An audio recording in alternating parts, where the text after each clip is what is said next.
Nós estamos estudando o livro Nos Passos de Jesus. Hoje nós vamos ao capítulo 2, 10 passos rumo à salvação. E aí começa. Temos recebido em nossas reuniões pessoas que antes estavam envolvidas com as drogas, com demonismo, perdidas no mundo e sem esperanças. Hoje, após frequentarem nossas reuniões de libertação, estão totalmente libertas e transformadas, cheias da presença do Espírito Santo e colaborando fielmente na obra de Deus. Então, vamos ao primeiro passo, porque todo mundo chegou na igreja em cacos, pedacinhos, totalmente com a vida destruída, mas ela foi reconstruída através da fé, porque se creu na promessa de Deus da reconstrução de vida, de uma vida nova. O primeiro passo dela diz assim: aceitar de fato o Senhor Jesus como único Salvador. Aceitar Jesus como Senhor e Salvador é mais do que uma simples resolução mental. Aceitar, no sentido bíblico, significa crer, confiar e seguir. Muitos dizem que aceitam Jesus, mas trocam seu nome por outros e não depositam sua fé totalmente nele. Dizem que aceitam Jesus, entretanto afirmam que todos os caminhos levam a Deus. Submetem-se aos encostos e aos ídolos e neles depositam sua confiança.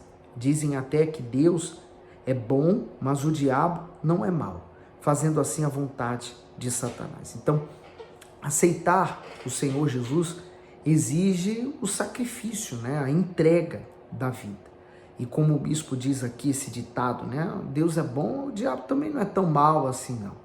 Na verdade, as pessoas se enganam. Às vezes até a pessoa pensa assim: o diabo não existe. Quantas pessoas que dizem isso, E ela diz assim: inferno também não existe. O inferno é aqui na terra. Então, toda gente tem uma teoria para aquilo que acha mais confortável para si. Tais pessoas não podem ser libertas se procedem dessa maneira, pois Deus não é de confusão. O verdadeiro seguidor do Senhor Jesus não pode ficar entre o sim e o não. Não pode cochear entre dois pensamentos. Isso, aos olhos de Deus, é absurdo. Ninguém pode estar na luz e nas trevas ao mesmo tempo, pois ou a luz dissipará as trevas, ou as trevas abafarão a luz. Então, assim como o Senhor Jesus é luz e todos aqueles que se firmam na luz, eles se deixam ser iluminados por ele. Aceitar o Senhor Jesus significa abandonar a vida antiga, virar as costas para o erro, se submeter a Ele através da sua palavra, negar-se a si mesmo, tomar a própria cruz e ir após Ele. Em Mateus, capítulo 16, versículo 24, ele diz: então disse Jesus aos seus discípulos: se alguém quiser vir após mim, renuncie-se a si mesmo, tome sobre si a sua cruz e siga-me.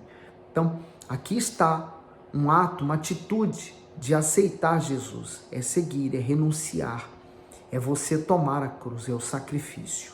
No Evangelho de Marcos, capítulo 8, 34, ele diz: e chamando a si a multidão, com os seus discípulos, disse-lhes: se alguém quiser vir após mim, negue-se a si mesmo e tome a sua cruz e siga-me.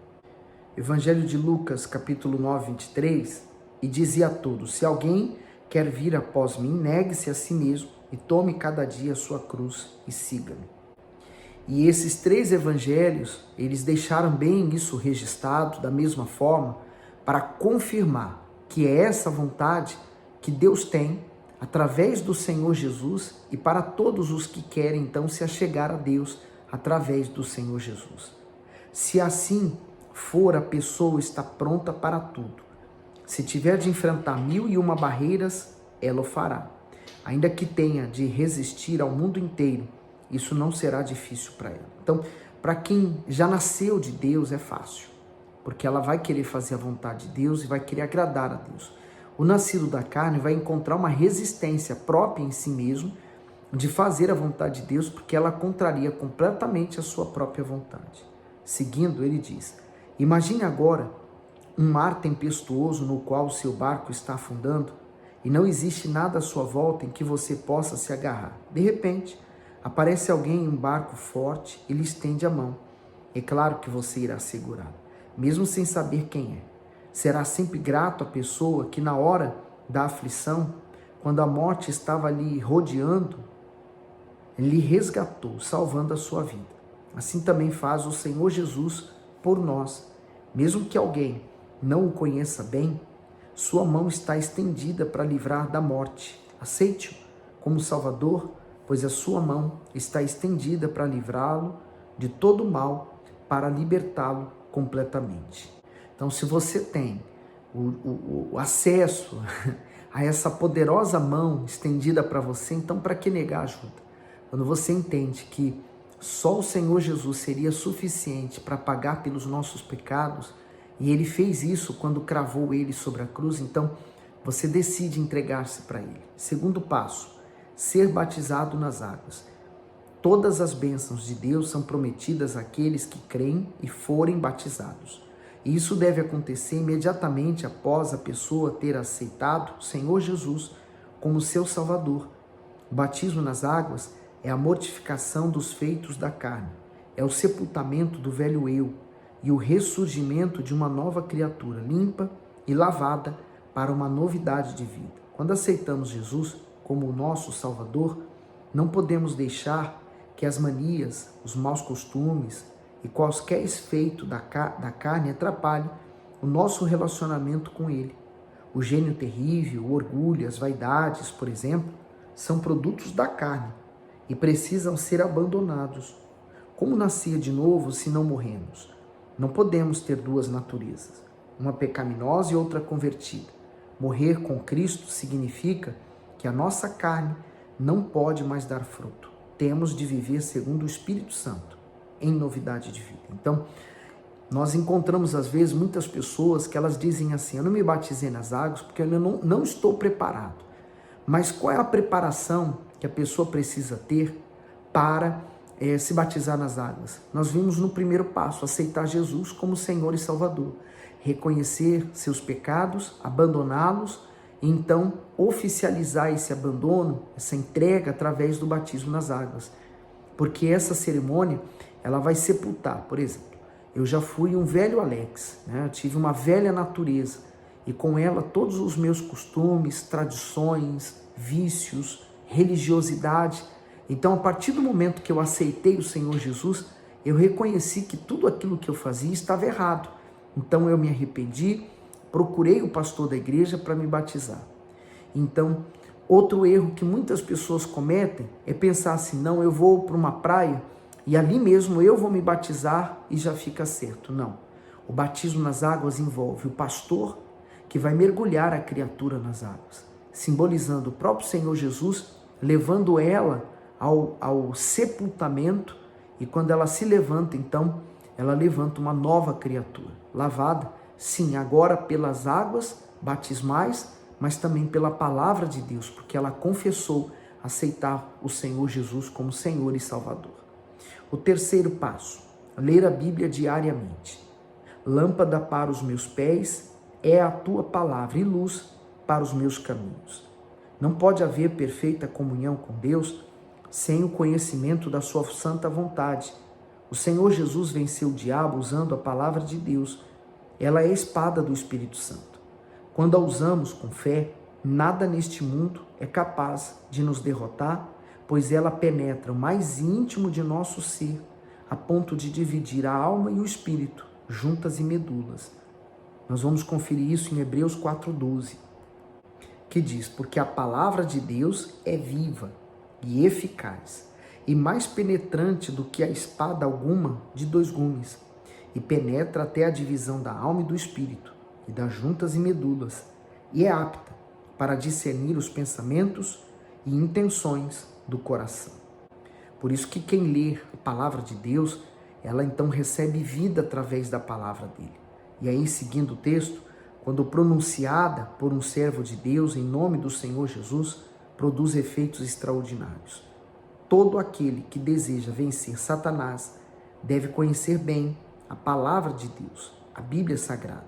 O centurião pediu ao Senhor Jesus que enviasse apenas uma palavra e o seu servo seria curado. Dito e feito, a palavra chegou até o servo do centurião.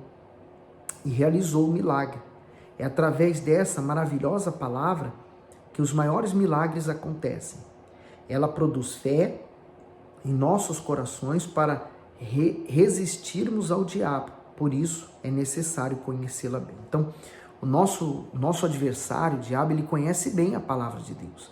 Ele conhece, teme e treme, o que não faz com que ele se converta, mas ele conhece. E o que nós encontramos às vezes são cristãos que não conhecem a vontade de Deus através da palavra dele. Então, ficam cristãos cegos, cristãos religiosos, e eles aceitam, se submetem às vontades do diabo por não conhecer a vontade de Deus. Quando você sabe da vontade de Deus, então você começa a lutar para que a vontade de Deus prevaleça na sua vida e não mais a vontade do diabo. E aí entra a batalha espiritual. Então, quanto mais você souber da vontade de Deus, você vai querer ela na sua vida. Então, você deixa de considerar, por exemplo, os seus problemas para considerar a promessa, a palavra. Por exemplo, o servo, esse centurião. Quando o Senhor Jesus mandou uma palavra, o servo ainda não estava curado. Ele apenas ouviu aquela palavra. E o que ele precisava atuar naquele momento? A fé dele, de acordo com aquela palavra. Quando o Senhor Jesus disse, vai, o teu servo está bom. Então, naquele momento, ele tinha que atuar a fé naquela promessa. A promessa de que o servo dele já estava bom. Tanto é que quando ele chegou em casa, então ele viu que o servo já estava bom. E aconteceu exatamente na mesma hora que Jesus falou. Na verdade, o que curou o servo não foi o Senhor Jesus, foi a fé do centurião atuada, manifestada, foi ação sobre aquela promessa. E assim acontece o milagre. Quarto passo, participar das reuniões de libertação. A participação nas reuniões de libertação da nossa igreja é muito importante para aqueles que sinceramente desejam ter uma nova vida afastada da influência dos espíritos malignos. Há demônios que não se manifestam em uma ou outra reunião. Há aqueles que apanham as pessoas quando estas saem à rua, ou mesmo em seus lares, por esses estarem carregados. Há também casos em que a pessoa é desejada por centenas de demônios e eles lutam para possuí-la.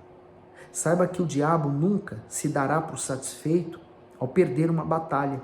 Ele procurará sempre se reabilitar, e essa é uma das principais razões pelas quais aqueles que desejam a libertação completa não pode deixar de participar efetivamente das reuniões da igreja. Então, as reuniões de libertação, ela é extremamente importante. Eu já ouvi pessoas dizendo que quando se recebe o Espírito Santo não se precisa mais da reunião de libertação. Mas por quê? O diabo deixou de lutar? Porque o próprio apóstolo Pedro, inspirado pelo Espírito Santo, ele disse que o diabo, nosso adversário, ele anda ao nosso derredor como leão bramando, querendo devorar nossa alma. Então, essa guerra continua. Mesmo que você esteja cheio do Espírito Santo, você precisa continuar fazendo a corrente de libertação para que você continue vencendo o diabo. Porque hoje, talvez, o diabo não toque em você, mas ele vai levantar pessoas que ele ainda tem o domínio sobre elas para influenciar na sua vida, para influenciar no seu trabalho, influenciar na sua casa.